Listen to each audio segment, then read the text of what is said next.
दोनों हाथों को घुटनों पर ध्यान मुद्रा में रखें, मन को शांत करें, चेहरे पर प्रसन्नता लाएं।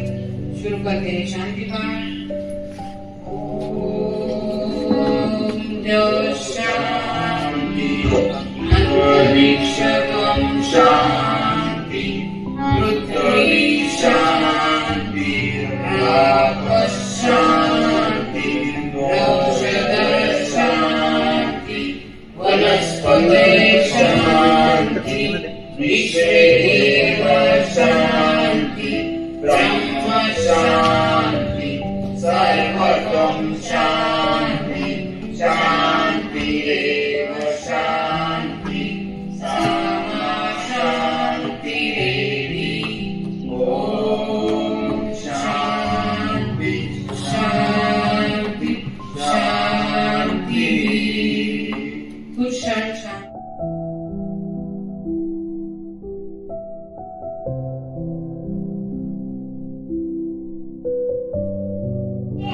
स्वागत दोन्ही करा। मान्यवरांना, गुरुजनांना, साधकांना माझा मानाचा मुद्रा। भाग्यथोर म्हणून घडे योग आपुला, भाग्यथोर म्हणून घडे योग आपुला। भारतीय योग संस्थानाला आज आनंद होतो विपुला, आनंद होतो विपुला। मी योगावरचं गीत सादर करणार आहे आणि योगाचं महत्व काय आहे त्या गीतामध्ये आहे। आपणही योग करावा। आज काळोखे सरांनी आणि वर्षा राणी मॅडमने खूप छान सांगितलेलं आहे आणि रोज सेशन होतं योगाचं। तर योगाचं महत्व काय आहे ते अगदी कान देऊन ऐका तुम्ही। मी एक गीत सादर करत आहे। सुन लो भैया सुन लो बहनों, बात जरा ले ध्यान से, रोज आकर योग सीखो भारतीय योग संस्थान से। सुन लो भैया सुन लो बहनों, बात जरा ले ध्यान से, रोज आकर योग सीखो पतंजलि योग संस्थान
तोंडात जे काही थोडेसे पाण्याचे कण आहेत ते सुद्धा बाहेर काढायचे, नाहीतर सर्दी होण्याची शक्यता असते.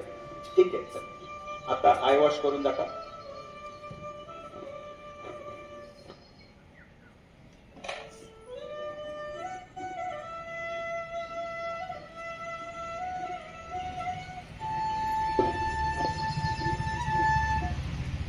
समोर वाकून डोळे बंद ठेवून येतात ते डोळ्याच्या कोपणीमध्ये बरोबर बसवायचे. नंतर डोळे उघडायचे, बंद करायचे 5-6 वेळेस आणि नंतर डोळे गोल गोल फिरवायचे, क्लॉकवाईज अँटी क्लॉकवाईज.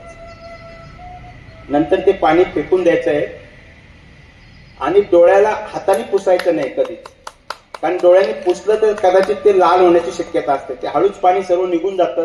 आता कपड्याने हलकसा डोळ्यावरून फक्त कपडा समोरून फिरवायचा बस. मन म्हणलं आज करायचं नाही, मनाला सांगायचं काही हरकत नाही. मन नाही सांगत, ते आपले स्थूल शरीर सांगतं. तर त्याला सांगायचं काही हरकत नाही, तुझं ऐकतो. फक्त तुला आज दिवसभर आम्ही जेवण देणार, चहा नाही, कॉफी नाही, जेवण नाही, काहीच नाही, फक्त पाणी मिळेल. या खून गाठी लक्षात ठेवा, त्याचा सिरियसनेस समजा.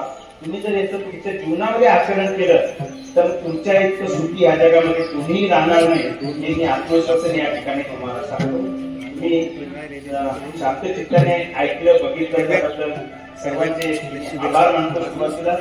आणि त्या संस्थेने कुंभरे साहेब असेल, दामंडे साहेब असतील, आपले रमेशजी टकले सर असतील, या सर्वांनी आम्हाला इथे बोलवलं, आमचा सत्कार केला, त्याबद्दल त्यांना धन्यवाद देतो. कला योग राहणे. आता जोपर्यंत ती गळ्यात आली,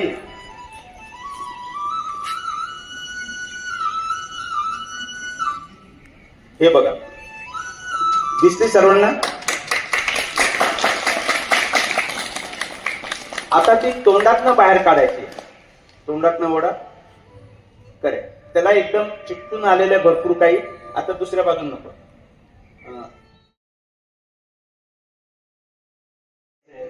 थंड नाही, गरम नाही, जे आपण पितो नॉर्मल पाणी ते घ्यायचंय. कप गच्च भरून दोन्ही पायात अंतर घ्यायचंय, समोर वाकायचे, डोळे बंद करायचे आणि डोळ्यामध्ये हे बरोबर कप बसतात. त्याच्यानंतर याचे डोळे उघडायचे, बंद करायचे, उघडायचे, बंद करायचे आणि नंतर गोलाकार फिरवायचे, क्लॉकवाईज अँटी क्लॉकवाईज.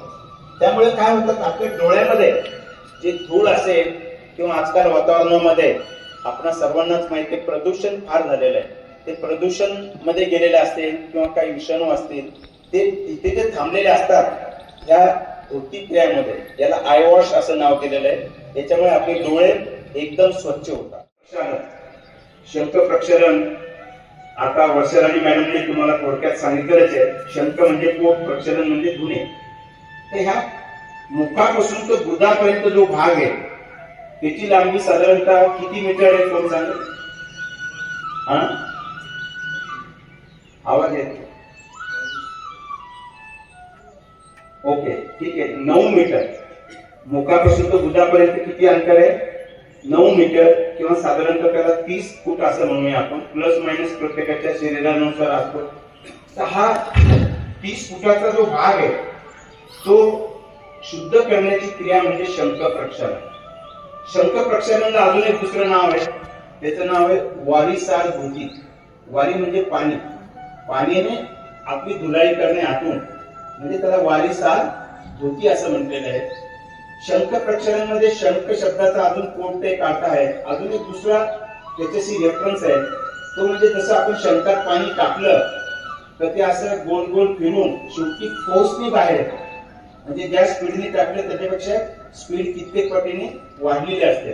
तसंच आपल्या शरीरामध्ये शंख प्रक्षालन जेव्हा होत आहे, त्यामध्ये आपण जे पाणी पितो ते आपल्या शरीरातून हळूहळू खाली जाऊन मग गुदद्वारे ते त्याच वेळेस बाहेर येतं. म्हणजे ह्या रेफरन्स त्यामध्ये दिलेला आहे.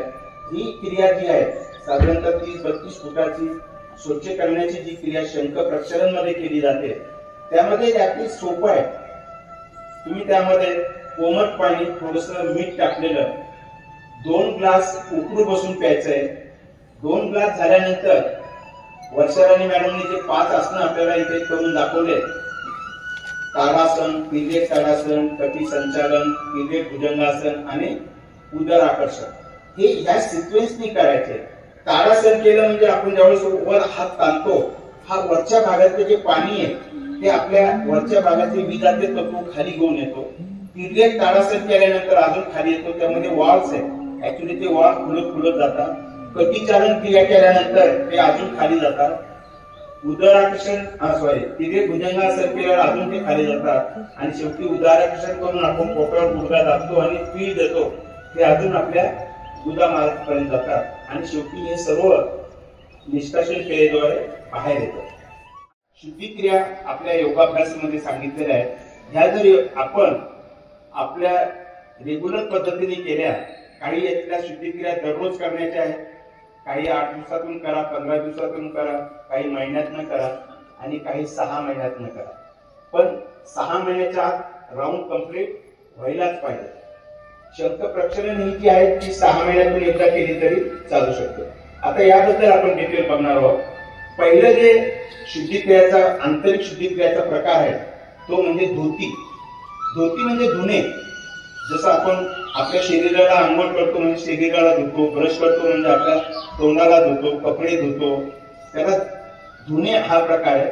तसंच आपल्या शरीराला मुखापासून तर गुदापर्यंत धुणे म्हणजे धोती क्रिया. आता या धोती क्रियामध्ये सुद्धा वेगवेगळे प्रकार आहेत. सर्वात पहिला प्रकार आपण घेऊया वमन. त्याला कोणती क्रिया म्हणतो आपण? वमन. किंवा त्याला अजून एक नाव आहे, कोण सांगितले? ओकारी. ठीक आहे. कुंजल क्रिया. दुसरं नाव काय? कुंजल किंवा वमन. ह्या क्रियेमध्ये काय केलं जातं? एक साधारणतः थोडस कोमट पाणी, थोडस मीठ टाकलं तरी चालेल, नाही टाकलं तरी चालेल, उकळू बसून आपल्याला हळूहळू आपल्या क्षमतेनुसार 5 ग्लास, 6 ग्लास, 7 ग्लास, अगदी गळ्यापर्यंत हळूहळू पाणी प्यायचं आहे. उभं राहून प्यायचं नाहीये किंवा पटपटही प्यायचं नाही. एकदम शांत चित्ताने उकळू बसून पाणी प्यायचंय 5-6 ग्लास. नंतर आपली पहिली 2 बोटे तोंडात घालायची आणि जेव्हा मूल त्याला थोडस हळू प्रेस करायचं. ते प्रेस केल्याबरोबर आपल्या पोटात जे पाणी ते तोंडातनं बाहेर येतं. आपण पित्या वेळेस अगदी नितळ पाणी, स्वच्छ पाणी पितो आणि बाहेर ज्यावेळेस येतं त्यामुळे बरेच पदार्थ आपल्याला आलेले दिसतील. जनरली ज्यांना पित्त जास्त होतं त्यांच्यासाठी ही क्रिया खूप चांगली आहे.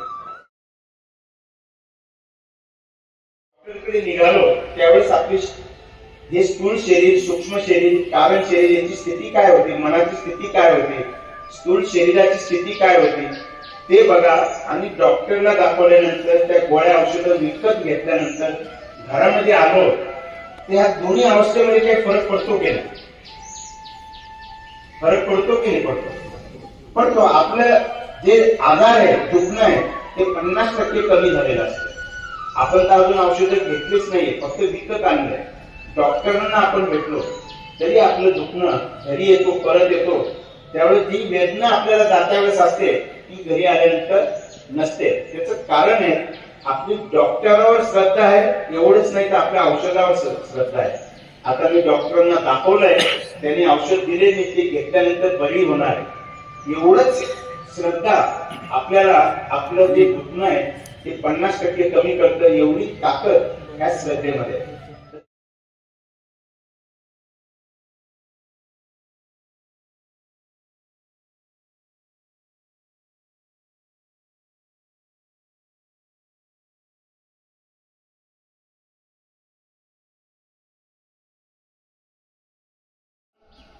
अगदी नियमित करत असतो, त्यामध्ये शक्यतो सांगायची गरज पडत नाही. जसं दररोज ब्रश करणे, आंघोळ करणे, आपले कपडे धुणे, घराची साफसफाई दररोज करणे, ह्या सर्व बाह्य शुद्धी क्रिया जातात. त्या आपण दररोज अगदी न चुकता करत असतो. सर आपण नंतर करा. काय होतं, बाकीच्यांना डिस्टर्ब होतं. हा नियमामध्ये पहिले जो रूप आहे त्याच्यामध्ये त्यांनी अष्टांग योगामध्ये सांगितलेलं आहे. त्यामुळे ज्या पद्धतीने आपण आसनं करतो, प्राणायाम करतो, ध्यान करतो, त्याच सिन्सिअरिटीने, त्याच पद्धतीने आपण शौच म्हणजे शुद्धिक्रिया करणं सुद्धा अपेक्षित आहे. त्यामध्ये सॅटिस्फाय राहणं, आनंदी राहणं, त्याला संतोषचं पालन केलं असं होत आहे. बऱ्याच वेळा आपल्याकडे आपल्या क्षमतानुसार ज्या गोष्टी आहेत त्यामध्ये स्वतःला आनंदी ठेवणं, त्याला संतोषचं पालन केलं असं होईल. नाहीतर विनाकारण आपण बऱ्याच वेळेस काय करतो, शेजाऱ्यांनी काही वस्तू घेतली, आपण समजा 4 व्हीलर म्हणूया, आपली तर क्षमता नाही आहे, पण आजकाल विकणारे असे आहेत, तुमच्या खिशात पैसे नसले तरी ते म्हणतात गाडी घेऊन जा. त्या मोहात आपण पडतो आणि ती गाडी घेऊन येतो. त्याच्यासाठी ते आपल्याला चांगल्या पद्धतीने त्यांच्याकडे वेगवेगळ्या बँकेचे लोन देणारे पण सुद्धा लोक असतात, ते लोन आपण घेतो, एक पण होऊन जातात आपले. बरोबर, ठीक आहे. आता पुढचं बघूया नियम. नियम म्हणजे काय, त्याची सोपी व्याख्या, खरं म्हणजे खूप वेगवेगळ्या व्याख्या आहेत, त्याच्या विस्तृत आहेत, पण एक शॉर्ट मध्ये सिंपल व्याख्या मी तुम्हाला सांगतो. नियम म्हणजे स्वतःसाठी पाळावयाची बंधने. नियम म्हणजे समाजामध्ये वावरताना, नियम म्हणजे स्वतःसाठी, इंडिव्हिज्युअल, किंवा आपण त्याला असं म्हणता येईल की स्वतःसाठी पाळावयाचं अनुशासन, त्याला नियम असं म्हणतात. अनुशासन हा शब्द अष्टांग योग सूत्रामध्ये फार महत्वाचा आहे. त्यामुळे स्वतःसाठी पाळावयाचं अनुशासन म्हणजे आपण नियमाचं पालन केलं असं होईल. आता नुसते एवढ्याच आपल्याला समजणार नाही, म्हणून त्याचे त्यांनी 5 रूप सांगितलेले आहेत. ते 5 रूप म्हणजे पहिला आहे शौच, दुसरा आहे संतोष, तिसरा आहे तप, चौथा आहे स्वाध्याय आणि 5वा आहे ईश्वर प्रणिधान. असे 5 रूप त्यांनी नियमाचे सांगितलेले. का करावं, योगाभ्यास मध्ये कुठे त्याबद्दल सांगितलेलं आहे ते आज आपण बघणार आहोत. आपल्या सर्वांना माहिती आहे की महर्षी पतंजलीने योग दर्शन हा ग्रंथ म्हणजे आपल्या सर्वांसाठी तो एक वरदान आहे. 195 सूत्रामध्ये, श्लोकामध्ये त्यांनी एक आदर्श जीवन कसं जगावं याचं सर्व गुरु किल्ली किंवा मास्टर की त्यामध्ये दिलेली आहे. खऱ्या अर्थाने आपल्याला रोगमुक्त, तणावमुक्त, आनंदी राहायचं असेल तर ह्या 195 सूत्राचा जर अभ्यास केला, याच्यामध्ये सर्व काही समाविष्ट केलेलं आहे. तरी पण ह्या योग दर्शन मध्ये अजून त्यांनी अष्टांग योग हा आपल्याला दिलेला आहे. योग दर्शन मध्ये 4 भागामध्ये त्यांनी आपल्याला माहिती दिलेली आहे. पहिला आहे समाधी पाद, दुसरा आहे साधन पाद, विभूती पाद आणि कैवल्य पाद. असे 4 प्रकार मध्ये त्यांनी 195 सूत्रामध्ये हे दिलेले आहे. आणि दुसऱ्या साधन पाद मध्ये अष्टांग योग सूत्र साधारणतः 28व्या श्लोकापासून त्यांनी अष्टांग योग सूत्र सांगितलेले आहे. अजूनही आपल्याला शॉर्ट मध्ये खऱ्या अर्थाने आनंदी, सुखी, समाधानी, तणावमुक्त आणि रोगमुक्त जर राहायचं असेल तर आपल्याला हे अष्टांग योग सूत्राचं जर पालन केलं तर आपण 100% रोगमुक्त, तणावमुक्त राहू शकतो. एवढी ताकद त्यामध्ये आहे. अगदी शेवटपर्यंत आपण निरोगी राहू शकतो. त्याचं जर 100% पालन केलं तर एवढी त्याच्यामध्ये क्षमता आहे. ते कशी ते आपण बघणार आहोत. हे अष्टांग योग सूत्र पतंजलीने आपल्याला दिलेलं आहे. म्हणजे योगाची 8 सूत्र त्यांनी दिलेले आहे. अष्टांग म्हणजे 8. पहिला आहे यम, दुसरा आहे नियम, तिसरा आहे आसन, चौथा आहे प्राणायाम, 5वा आहे प्रत्याहार, 6वं आहे धारणा, 7वं आहे ध्यान आणि 8वं आहे समाधी. आता यापैकी बऱ्याच वेळेस आपण योगाभ्यास जो करतो, बरेच जण सकाळी योगाभ्यास करतात, त्यांना शक्य नाही ते संध्याकाळी करतात. त्यामध्ये याच्यात ते 3 सूत्राचं ते पालन करत असतात.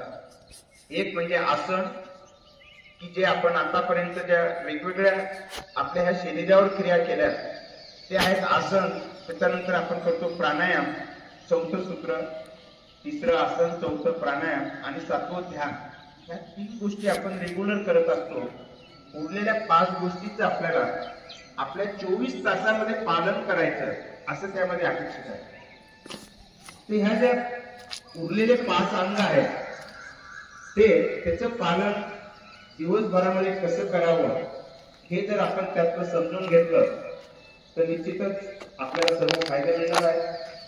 आज आपण त्यातले पहिले जे 2 अंग आहेत, यम आणि नियम, हे 2 एक बघणार आहोत विस्तृत याच्यामध्ये. तर यम म्हणजे काय, पतंजलीने साध्या सोप्या भाषेमध्ये सूत्रारूपाने खरं त्यांनी दिलेलं आहे. पण यमचा अर्थ असा होतो तर ज्यावेळेस आपण समाजामध्ये वागतो, समाजामध्ये जातो, तर समाजामध्ये वावरताना पाळावयाची बंधने त्याला यम असं म्हणतात. किंवा दुसऱ्या वेगळ्या याच्यामध्ये म्हणता येईल आपल्याला, ज्यावेळेस आपण समाजामध्ये वावरतो त्यावेळेस पाळावयाचे अनुशासन त्याला यम असे म्हणतात. आता यमाचे समजण्यासाठी अजून त्यांनी 5 रूप दिलेले आहेत. पहिलं आहे अहिंसा, सत्य, अस्तेय, ब्रह्मचर्य आणि अपरिग्रह असे यमाचे त्यांनी 5 रूप दिलेले आहेत. ते जर आपण समजले तर आपण यमाचं पालन केलं असं ते गृहीत धरलं जाईल. तर दिवसभरामध्ये या 5 रूपाचं आपल्याला पालन करायचं आहे, तर जेणेकरून आपण यमाचं पालन केलं असं त्यामध्ये सिद्ध होईल. तर पहिलं रूप आहे अहिंसा. अहिंसा म्हणजे हिंसा न करणे. हे आपण सर्वांना माहिती आहे.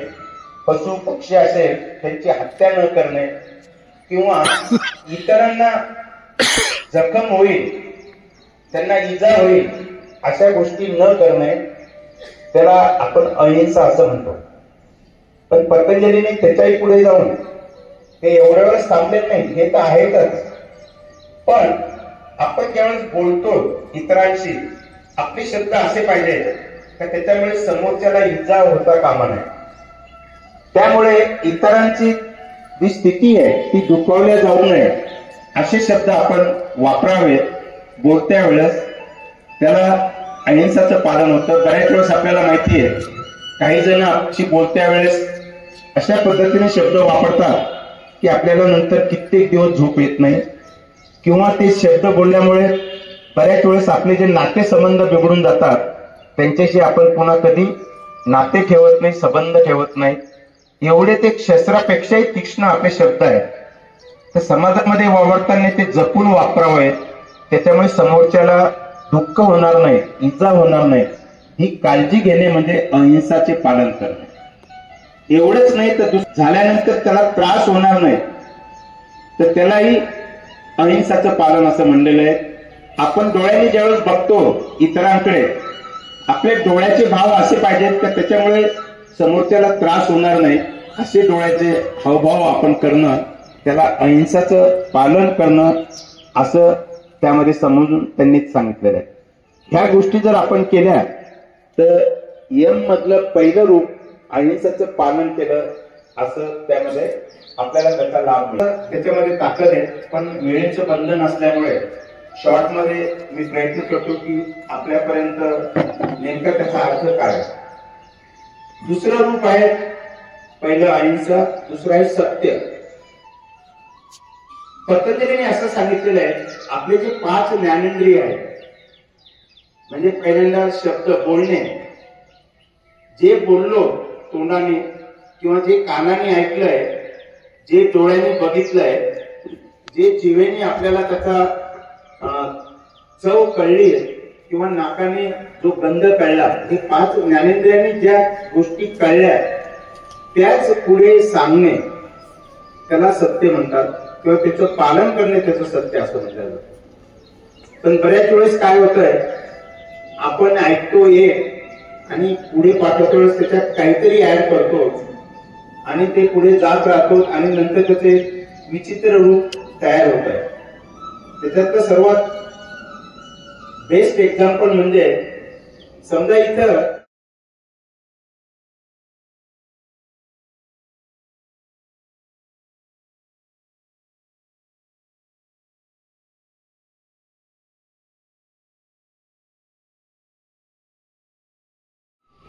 दोनों हाथ शरीर से थोड़ी दूरी पर, हाथों का रुख आसमान की तरफ, आंखें कोमलता से बंद, अपने पूरे शरीर को शिथिल करें. अपने शरीर की मानसिक यात्रा करें. कैसे करना है मानसिक यात्रा? अपने मन से जिन जिन अवयवों का मैं नाम लूंगी वहां आपको मन से ध्यान लेके जाना है. पहले हमारे पंजे, टखने, पिंडलिया, घुटने, जंघाएं, कमर, पीठ, पेट, भुजाएं, कंधे, गर्दन, मस्तिष्क और विश्राम. अभी एक्चुअली हमने शंख प्रकार के 5 आसन किए, उसके पहले थोड़े सूक्ष्म आयाम किए. उससे शरीर पर जो तनाव आ रहा है उसको महसूस करें. इस शवासन से कहीं भी कोई दर्द नहीं है. शवासन के लाभ है, शरीर शिथिल होता है, इंद्रिय अंतर्मुखी होते हैं और मन शांत होता है. सभी साधकों को और विशेषकर उच्च रक्तचाप के लोगों के लिए बहुत ही लाभकारी आसन है, रामबाण आसन है ये.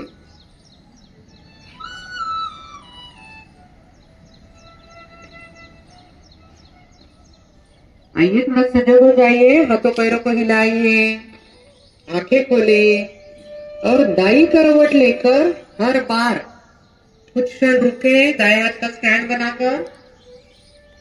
दाई करवट क्यों लेना है, कोई बता सकता है?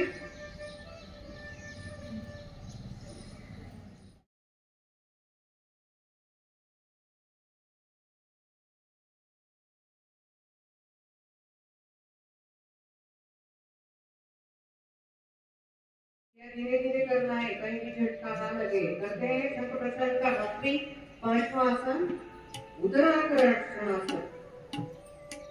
उदराकर्षणासन के लिए डेमो में देखिए उकड़ू बैठे. पहले हम बहुत आसानी से ऐसे बैठ सकते थे. उकड़ू बैठना है, आखिरी आसन है. दोनों पंचों पर बैठना है. अब ध्यान से सुने और उसी तरह करें. श्वास भरें और लाइए अपने दाएं घुटने को बाएं कंधे के पास. दोनों हाथों की ग्रिप बनाएं. बाएं घुटने पर रखें. दाएं घुटने को उजव्या गुडघ्याला डाव्या पायाजवळ ठेवायचे. दोनों हाथों की ग्रिप बनाएं और जंघा से पेट वाले भाग को दबाएं. पीछे की ओर देखें.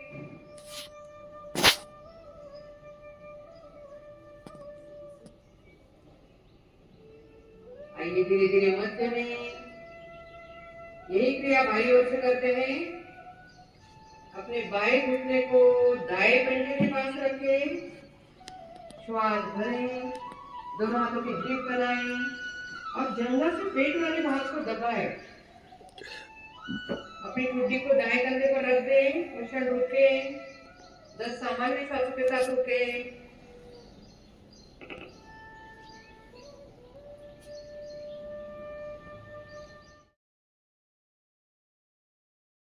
ले ले 1.5 फीट का. श्वास भरें.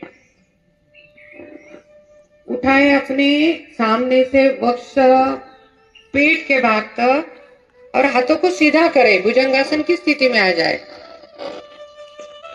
उठाइए पेट तक. अब श्वास निकालते हुए धीरे धीरे अपने गर्दन को दाईं ओर मुड़े. दाएं कंधे पर अपने ठुड्डी को रखें.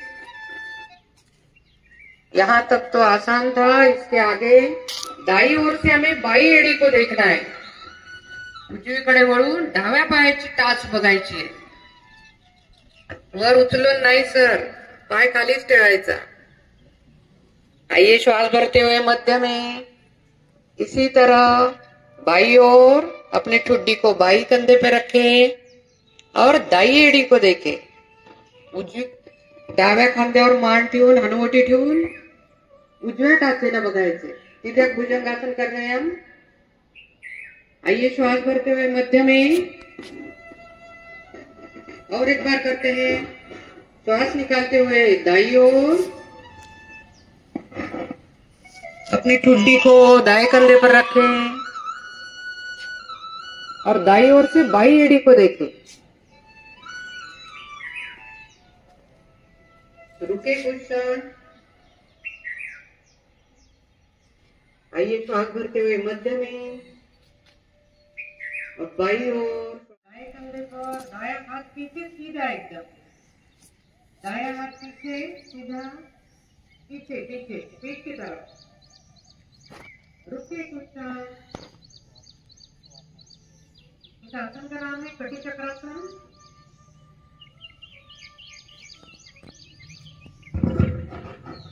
आइए श्वास भरते हुए मध्य में. यही क्रिया बाई ओर से करते हैं. श्वास निकालते हुए ले जाइए बाएं हाथ को पहले पीछे, दाया हाथ बाएं कंधे पर, अपनी ठुड्डी भी बाएं कंधे पर.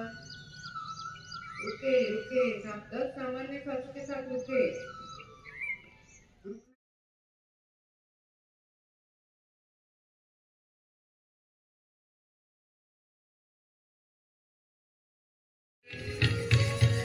किस तरह से रखना है कि हम अंधेरे कमरे में बैठे. ये जो प्रवृत्ति है आप 24 घंटे में कभी भी कर सकते हैं. जैसे लग रहा है थकान हो रही है या कुछ रात में नींद नहीं हो रही तो ऐसे कर सकते हैं.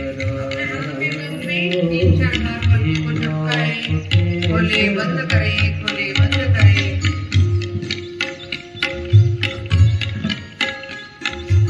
और आइए धीरे धीरे वापस आंखों को बंद भी रखें. दोनों हाथों को घुटनों पर ध्यान मुद्रा में रखें. आंखों को कुछ विश्रांति मिली है. इससे हमारी नेत्र शुद्धि बढ़ती है, अच्छी होती है नेत्र शुद्धि. आंखें बंद भी रखें. दोनों हाथ घुटनों पर ध्यान मुद्रा में. रीढ़ की हड्डी सीधी, कमर गर्दन सीधी एकदम. ध्यान केंद्रित करें अंगूठे पर. धीरे धीरे धीरे धीरे लाइए अपने अंगूठे को नासिका की तरफ.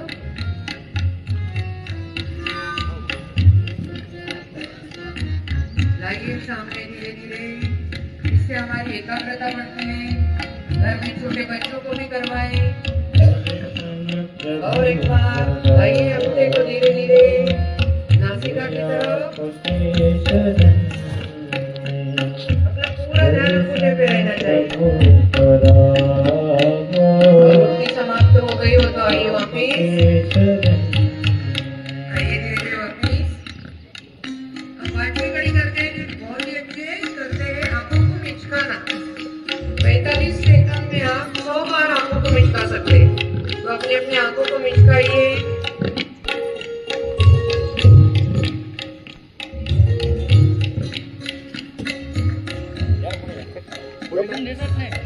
अपने अपनी क्षमता के अनुसार कीजिए.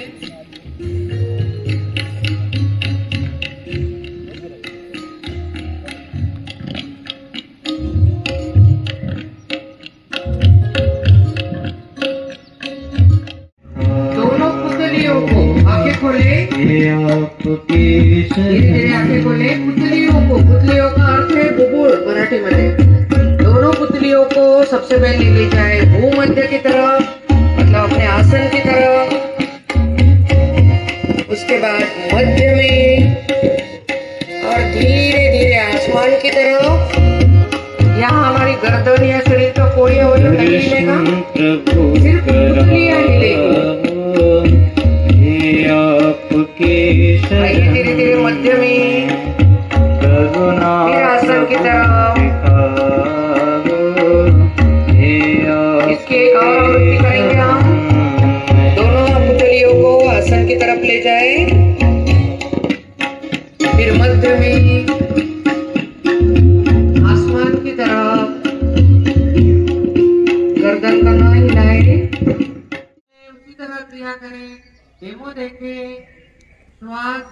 श्वास भरते हुए अपनी ग्रीवा को मतलब अपने गर्दन को पीछे की ओर ले जाए।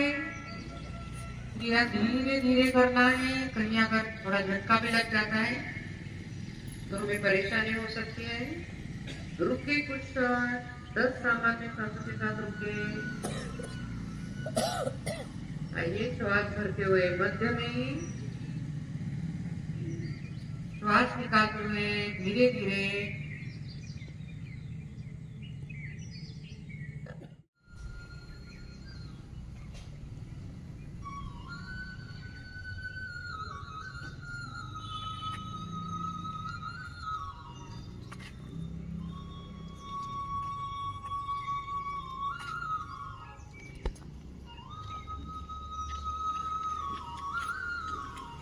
रिलैक्स महसूस कर रहे हो क्या? अंदर से 5 बार, बाहर से 5 बार।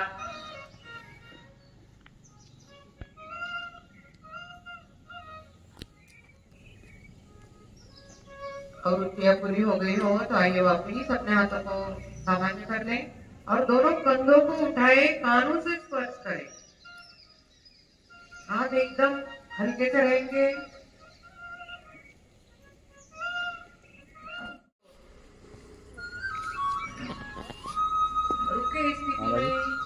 बोटिंग ऊपर आते हैं फोटो जाए तो आइए श्वास निकालते हुए धीरे धीरे बगल से हाथों को नीचे लाए और एक बार करते हैं। श्वास भरते हुए दोनों हाथों को आसमान की तरफ ले जाए। हाथों को बाहर की ओर। अगर आपको कोई समस्या है तो हमारे भारतीय संस्थान के योग शिक्षक शिक्षिकाएं आपको मदद करेगी। लाइए श्वास निकालते हुए बगल से दोनों हाथों को नीचे। ये हुए हमारे हाथों के व्यायाम। अब खड़े हैं तो करते हैं स्कंद संचालन।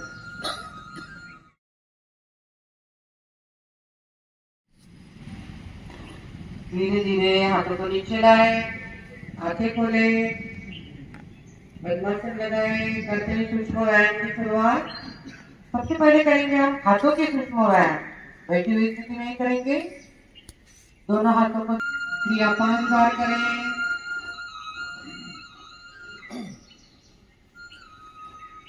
सिर्फ पंजों को हिलाना है, हाथों को नहीं हिलाना है।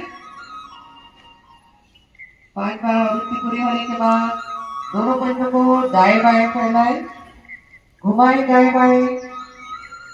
इस क्रिया को भी 5-6 बार करना है हमें। क्रिया शक्ति से करें ताकि असर आपको पूरे भुजाओं पर आ जाए। यह आवृत्ति पूरी होने के बाद दोनों हाथों की मुट्ठियां बनाए उसी तरह और मुट्ठियों को वृत्ताकार घुमाए। पहले अंदर से बाहर,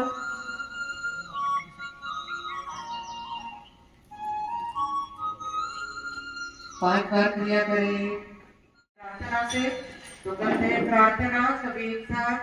आप रीढ़ की हड्डी सीधी, कमर गर्दन सीधी, आंखें कोमलता से बंद, चेहरे पर प्रसन्नता का भाव। शुरू करते हैं सब एक साथ।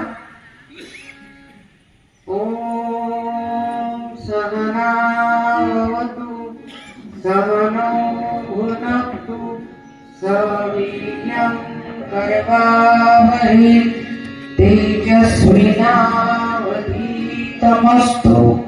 मा विद्विषावहै। ओम शांति शांति शांति।